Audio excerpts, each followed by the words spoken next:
Moving to the rear speakers, if you are replacing the rear speakers for the same size of the speaker, you don't have to remove the whole pod. The only thing you have to do is grab your pry tool, and it's the same way as the front one. Just go around it carefully,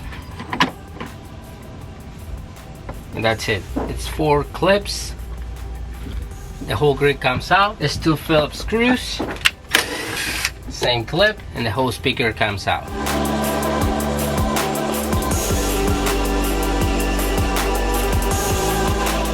If you're going to put a bigger speaker in here, you remove the whole pod, and it's 3 T30 screws, 1 in the bottom and 2 in the top. Carefully remove those and the whole pod comes out. When you're removing parts from a car, put it in a tow so you don't misplace them. And I came over to test fit the dash, but since the rears are out, he's still back in here because he was taking the passenger side out. Let's just test fit these in the back first.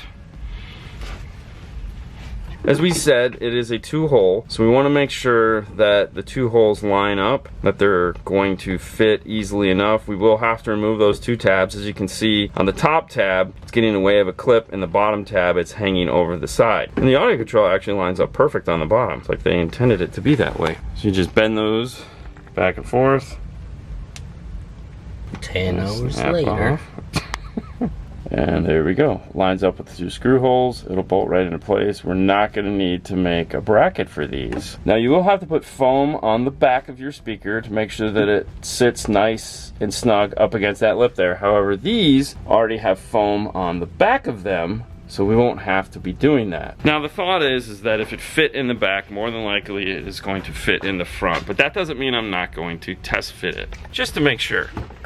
Now, as you see right here, you have 2 tabs, so you might have to remove it, you might not. And this one actually fits perfect without removing anything. Why is that wobbling? Well, because... So first, look at this.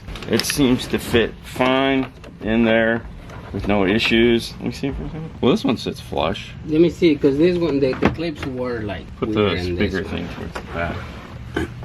The one thing that we are noticing is that there is some speaker wobble, and I'm sure once we put those 2 screws in, it'll probably be rigid enough to where that isn't going to be an issue. However, I think what the problem is when we look at the factory speaker, what it does, because it has, you know, the triangle ends on it, which are a little bit wider, and as you can see, that wobbles as well too. Now when putting a speaker into a location, you want it to be mounted as rigidly as possible. Neither the factory nor this guy really sit real rigidly, which is kind of weird. For me, that means that we need to come up with something a little bit better than the factory mount here, so that when we screw this in, it stays nice and it won't wobble like a football. The rears aren't a problem because they have plenty of surface area for this to mount, and it is like it fills in the void. The front, if you take a look here, there's nothing here or here. It's just kind of open, which is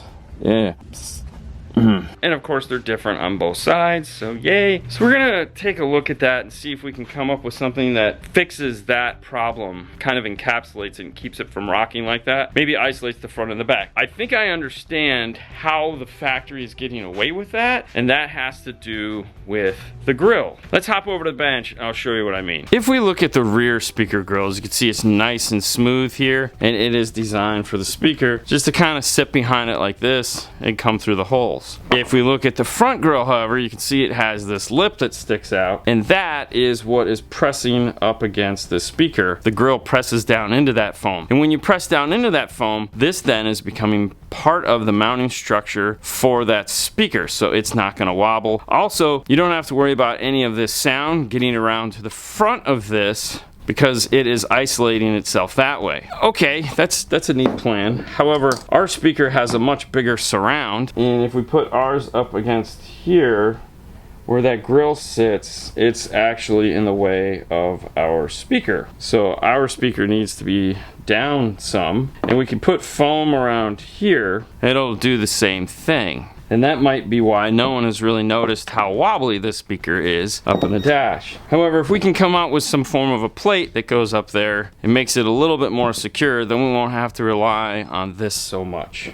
Let's see what we come up with. Looking at the factory speaker and comparing it to the audio control, it is a little bigger than the audio control, about 1/8 of an inch. That means there is some more surface area on this one, make it a little bit more rigid in the dash. Not much though, as we saw, because it still wobbled quite a bit. The other thing we know is that the holes on the driver's side and the passenger side, of course, don't match. The one on the passenger side just dips down and looks like it has part of a bigger circle on the bottom side of it, and the one on the driver's side is flipped and has that same kind of idea, but not across where the windshield goes. Plus there needs to be a notch for where the clip comes in. I like to start with the easier one, which is going to be the passenger side, because once we get that done, we can use that as a template for the driver's side. But the first thing we need to do is take our factory speaker and scan it in so that we can take a look at it in the computer. And that is done via a flatbed scanner or a fax machine or something like that. Just set it on there. And that will get us to this guy, which is the scan of our speaker imported into our Amadine drawing software. Once we get it into here, is trace the outside, add in all the holes. That gives us the platform in which we can build off of. I don't want to build off of this. I'm going to make a duplicate of it so that I can then draw on it. And if I ever need to go back to this shape for whatever reason, I can. That allows us to import the speaker back in and then start drawing on it to come up with the shapes that we need in order to modify it. And if I remove the background, we can kind of get an idea here of how big we want this to be. And we've also added in the circumference of our new 4-inch that we're going to be adding. And with some wizardry there, we end up with this shape here. Add back in our screw holes. And this will give us the basis of what we can take over to the passenger side and see if it fits. Took it to the laser and we burned out this out of some cardboard so we can then take it over into the car and see how it fits, see if it covers that area.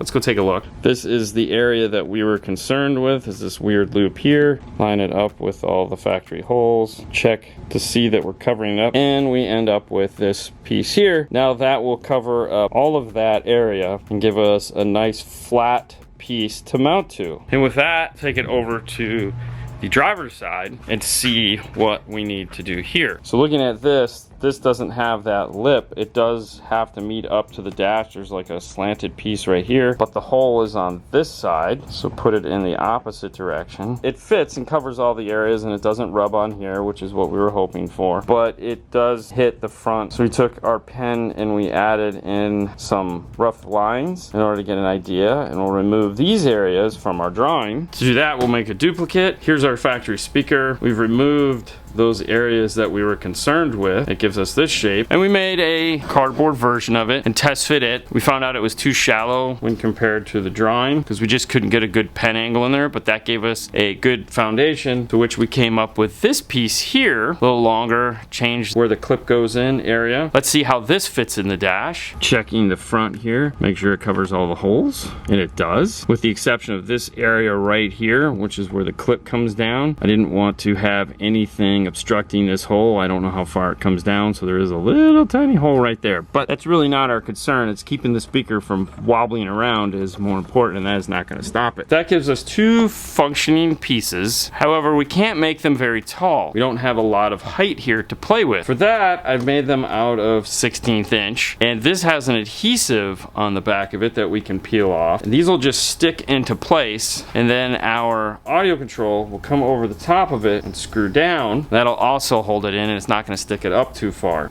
Peel the backs off of these, slide them in, and we'll have our speaker brackets all taken care of for the dash, and we can start getting some wires run up to them. Let's go place these in the car, and I'll show you what I mean. Stick those into place like that. Grab our speaker, line it up with the holes. Now we have a much more rigid speaker in place. The only thing I'm going to do is add some foam here to the top of these, just like the factory, but that takes care of all those problems we had with the dash.